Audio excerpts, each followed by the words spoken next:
दोस्तों बहुत बहुत स्वागत है आप सभी लोगों का इस अमेजिंग से वीडियो के अंदर। मित्रों, अगर आपका जो रिजल्ट है सीए इंटर का अगर वो अनसक्सेसफुल आया है, मतलब अगर आप क्लियर नहीं कर पाए हो, तो इस सिचुएशन के अंदर सर कैसे हम लोगों ने रीस्टार्ट करना है, कैसे हम लोगों ने फिर से हमारी पढ़ाई को स्टार्ट करना है, इसके बारे में थोड़ा सा गाइडेंस दीजिए। ऐसे बहुत सारे बच्चों के मैसेज आ रहे थे। और डेफिनेटली यार, एक आप सीधी सी बात है कि अगर कभी भी रिजल्ट नेगेटिव निकलता है तो एक थोड़ा सा हमें लगता है कि हमें कोई गाइड करने वाला चाहिए। मैं आपको एक बात बता दूं, फ्रैंकली स्पीकिंग, बहुत जेन्युइनली मैं आपको एक बात बता रहा हूँ कि जब मेरा सीए फाइनल के अंदर जब मैं फर्स्ट अटेम्प्ट फेल हुआ था, तब ऑब्वियस सी बात है मैं भी क्लूलेस था।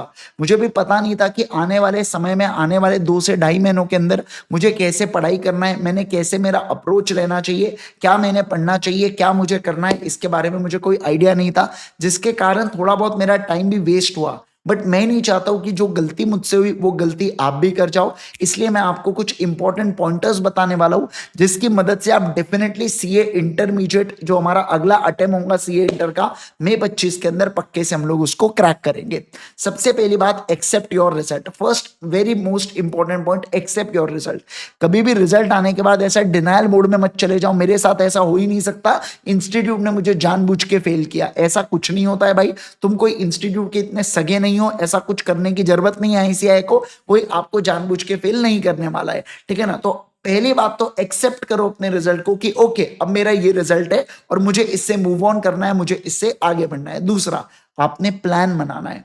देखो, ये जो प्लान है ना, कैसे बनाना है, प्लान बनाना है सबको पता है, पर कैसे बनाना है, सब्जेक्ट वाइज और टॉपिक वाइज आपका प्लान होना चाहिए कि सब्जेक्ट वाइज, और फिर उसके अंदर टॉपिक्स आपने लिख लिया, फिर कौन से टॉपिक में आपका कॉन्फिडेंस है, कौन से टॉपिक में आपका कॉन्फिडेंस नहीं है, वो सब आपने पूरा प्लान के अंदर लिखना है। एंड देन फिर आपको 15 दिन के अंदर एक सब्जेक्ट को रिवाइज करना है। देन 15 दिन के अंदर 2 सब्जेक्ट्स लोगे, मतलब एक सब्जेक्ट को 15 दिन मिलेगा, एक और सब्जेक्ट को 15 दिन। इन शॉर्ट 15 डेज में पूरे दिन को आप 2 पार्ट में डिवाइड करोगे। आधे पार्ट के अंदर एक सब्जेक्ट चलेगा, दूसरे पार्ट के अंदर दूसरा सब्जेक्ट चलेगा। तो 15 दिन के अंदर आपके 2 सब्जेक्ट रिवाइज होने ही चाहिए। समझना बात को, होने ही चाहिए। पर ये कब, ये जब आप प्लान करोगे तब आपको इस चीज के बारे में पता चलेगा, ठीक है। ओके, अगला तीसरा, आपने एनालाइज करना है अपने मिस्टेक को। आपने ये क्या देखना है, आपने समझना, आपने एनालाइज करना है अपने मिस्टेक को कि कौन सी गलती आपसे हुई है इस अटेम्प्ट के अंदर। क्या आपसे ऐसी चूक गया, हो सकता है आपका एक रिवीजन नहीं हुआ हो सकता है आपने टेस्ट सीरीज नहीं दिया हो। वो मिस्टेक को आपने एनालाइज करना है ताकि वो गलती आप आने वाले अटेम्प्ट में ना करो। आप आज बिंदास सो जाइए बेटा, आज ज्यादा किसी से चर्चा करने की जरूरत नहीं। रिजल्ट आया है, बढ़िया से सो जाइए, बढ़िया से शांति रखिए। कोई बिल्कुल इधर जामल जुमल करने की जरूरत नहीं है, इससे बात कर रहे उससे बात कर रहे, अननेसेसरी इंस्टा चला रहे, ये कुछ करने की जरूरत नहीं है। मैं आपको जेन्युइनली बता रहा हूं, आज नींद ले लीजिए। आज आपकी पढ़ाई वैसी भी नहीं होने वाली है, लेकिन कल डेफिनेटली अपने उस दोस्त से बात करना बेटा जिन्होंने क्लियर किया है सीए इंटरमीडिएट को। सर हमारे कोई दोस्त नहीं है जिन्होंने क्लियर किया, कोई बात नहीं, मैं बहुत सारे इंटरव्यूज लूंगा, तो उन इंटरव्यूज के दरमियान आप उनसे भी समझ सकते हो कि उन्होंने क्या अप्रोच अपनाया था। उस दोस्त से पूछिएगा अप्रोच क्या था, रिवीजन कितने किए, क्या टेक्निक्स का इस्तेमाल किया। जरूरी नहीं है कि वो जो टेक्निक्स का इस्तेमाल किया वो टेक्निक्स आपको मदद करे, ऐसा कोई जरूरी नहीं है। बट कभी कभार क्या होता है, अपने को कुछ एक्स्ट्रा चीजें पता चल जाए तो उसके अंदर क्या गलत बात क्या है, मुझे ये बताइए, है ना। यस, इसके बाद अपने आप के ऊपर भरोसा रखिए। आज जितना रोना है बेटा रो लीजिए, लेकिन कल से आपको एक चैंपियन की तरह काम करना है। कल से आपको ऐसा बकलअप करना है, इतनी मेहनत करना है आने वाले इस 2 महीनों के अंदर कि आपका एक ग्रुप हो या आपका दोनों ग्रुप हो, आपने जान लगा देना है। आपने लिटरली अपना बेस्ट 100% देना है ताकि अपकमिंग अटेम्प्ट में आप डेफिनेटली क्लियर कर जाओ। ऐसा काश शब्द हमारे मन में होना ही नहीं चाहिए कि काश मैं और मेहनत कर लेता, काश मैं ऐसा कर लेता तो आज मैं क्लियर हो जाता। आपके मन में ये काश आना ही नहीं चाहिए। आपने इतनी मेहनत कर लेना है बेटा। एक बहुत ही इजी मैं एनालिसिस आप लोगों के सामने रख दूं। देखो, 40 के नीचे आपके मार्क्स स्कोर हुए, 40 से 60 और 60 प्लस। अब 60 प्लस तो आपका अप्रोच सही है, क्लासेस करने की जरूरत नहीं क्योंकि ऑलरेडी सब्जेक्ट एग्जाम्प्ट हो जाता है, मतलब सब कुछ एकदम बढ़िया है।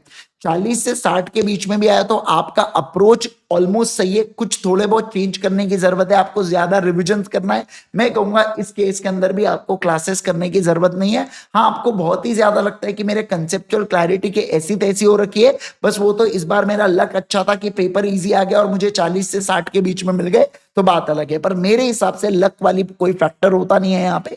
रिवीजन क्लासेस से या रिवीजन कर करके आपका काम हो जाएगा। बट आपके मार्क्स बहुत एक्सेप्शनली लो है बेटा, 30 के नीचे मार्क्स है, 20 के नीचे मार्क्स है, 40, एक बार का 35 से 40 की रेंज भी समझ में आती है। बट उससे भी नीचे के अगर आपके मार्क्स है तो कहीं ना कहीं आपके अप्रोच में ही गलती है। कहीं ना कहीं आपको रिविजन्स की बहुत ज्यादा आवश्यकता है और ऐसा हो सकता है कि आपकी कंसेप्चुअल क्लैरिटी भयंकर मिसिंग हो। अगर आपकी कंसेप्चुअल क्लैरिटी बहुत ही ज्यादा मिसिंग है तो इट्स बेटर कि आप फास्ट ट्रैक क्लासेस परचेज कर लीजिए और फास्ट ट्रैक क्लासेस से बढ़िया से पढ़ाई कर लीजिए।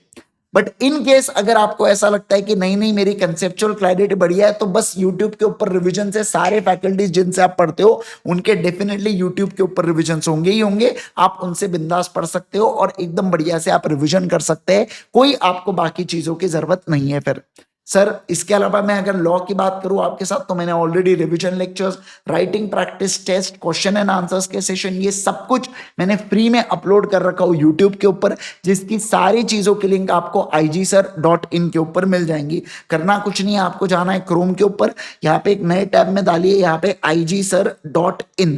जैसे ही आप डालेंगे igsir.in, ये वेबसाइट आपके सामने आएंगी। फ्री रिसोर्सेज के ऊपर क्लिक करना, फ्री रिसोर्सेज के अंदर आप जाएंगे, आपको इंटर लॉ पे क्लिक करना है और इंटर लॉ पे देखो रिवीजन है, यहाँ पे क्वेश्चन एंड आंसर सेशन है, राइटिंग प्रैक्टिस में मैंने एक एक क्वेश्चन लिख लिख के आपके साथ सॉल्व किया हूं, एक एक क्वेश्चन को कैसे प्रेजेंट करना है वो बताया हूं। लाइव टेस्ट का कॉन्सेप्ट है जो मैंने फर्स्ट टाइम इंट्रोड्यूस किया हूं इस इंडस्ट्री में, जहां पे लाइव टेस्ट, रिकॉर्डेड बच्चा भी लाइव तरीके से टेस्ट दे सकता है। एमसीक्यूज है, आरटीपीज एमटीपीज है, अभी जो नए केस सिनेरियो है वो भी मैंने सॉल्व करवा दिया हो बेटा। सब कुछ आप लोगों के लिए करवा के रखा हूं, बस आपकी मेहनत करने की कमी है बेटा। सब कुछ कवर्ड है, हर चीज आपके लिए अवेलेबल है, एकदम एफिशिएंट, एकदम सही मैनर में, एकदम सिस्टमैटिक मैनर में। बस एक ही चीज की दरख्वास्त है कि आपको मेहनत करना है। अब जब तक आप मेहनत नहीं करोगे आपका रिजल्ट नहीं बनेगा।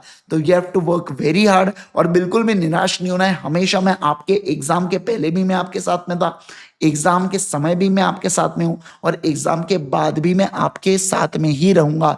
आपको सीए इंटर क्लियर करा के देना ये हमारी जिम्मेवारी है, आपने उसका टेंशन नहीं लेना है। सो स्टे पॉजिटिव, स्माइल रखिए फेस के ऊपर और कमेंट सेक्शन में मैनिफेस्ट कीजिए कि definitely I will clear may 25 exams, ऐसा आपने कमेंट सेक्शन में लिख देना है। All the best everyone. Video पसंद आए लाइक जरूर करना, चैनल पे नए हो सब्सक्राइब जरूर कीजिएगा। Thank you so much once again everyone. Bye bye everyone, take care everyone.